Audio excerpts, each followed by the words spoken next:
বাংলাদেশ ভারত সম্পর্কের উত্তেজনার মধ্যেই কলকাতা ডেপুটি হাইকমিশনে ভারতীয়দের জন্য বাংলাদেশের ভিসা সীমিত করেছে ঢাকা। দুই দেশের ইতিহাসে প্রথমবারের মতো এমন শক্ত পদক্ষেপ নিল বাংলাদেশ।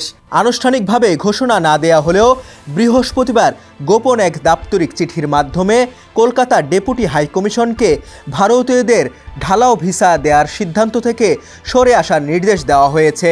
শুক্রবার থেকে সেই নির্দেশ কার্যকরও শুরু করেছে কলকাতা দূতাবাস। এর আগে ত্রিপুরায় বাংলাদেশ অ্যাসিস্ট্যান্ট হাইকমিশনে হামলা ও ভাঙচুরের পর ত্রিপুরা দূতাবাসে সব ধরনের কার্যক্রম স্থগিত করেছে বাংলাদেশ সরকার। ভারতীয়দের ভিসা দেওয়ার সব ধরনের প্রক্রিয়া বন্ধ করে দেওয়া হয়। তবে দিল্লি বা আসাম মিশনের ক্ষেত্রে এমন নির্দেশনা দেওয়া হয়নি।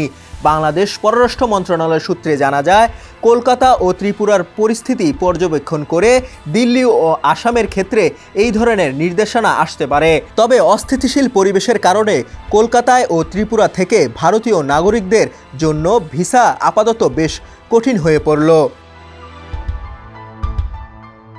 এর আগে গত বুধবার সংক্ষিপ্ত নোটিশে ত্রিপুরা অ্যাসিস্ট্যান্ট হাইকমিশনার আরিফ মোহাম্মদ কলকাতার ভারপ্রাপ্ত ডেপুটি কমিশনার শিকদার মোহাম্মদ আশরাফুল রহমানকে অনির্দিষ্টকালের জন্য ঢাকায় ফেরার নির্দেশ দেয় পররাষ্ট্র মন্ত্রণালয়। ভারতের পরিবর্তিত পরিস্থিতি আলোচনার জন্য অনির্দিষ্টকালের জন্য তাদের ঢাকায় ফেরত যাওয়ার নির্দেশ দেওয়া হয়। 24 ঘন্টার নোটিশে সাড়া দিয়ে ইতিমধ্যে বৃহস্পতিবার ঢাকায় পররাষ্ট্র মন্ত্রণালয়ে যোগদান করেছেন তারা। ছাত্র জনতার গণ অভ্যুত্থানে গত আগস্টে শেখ হাসিনা সরকারের পতন এবং তার ভারতে পালিয়ে যাওয়ার পর বাংলাদেশ ভারতের মধ্যে সম্পর্ক হিমশীতল অবস্থায় পৌঁছেছে। এখন নতুন করে সংখ্যালঘু ইস্যু নিয়ে দেশ দুটির মধ্যে কূটনৈতিক সম্পর্কেও টানাপোড়েন দেখা দিয়েছে। শাহাদাত তনিম, ডেস্ক রিপোর্ট, সমকাল।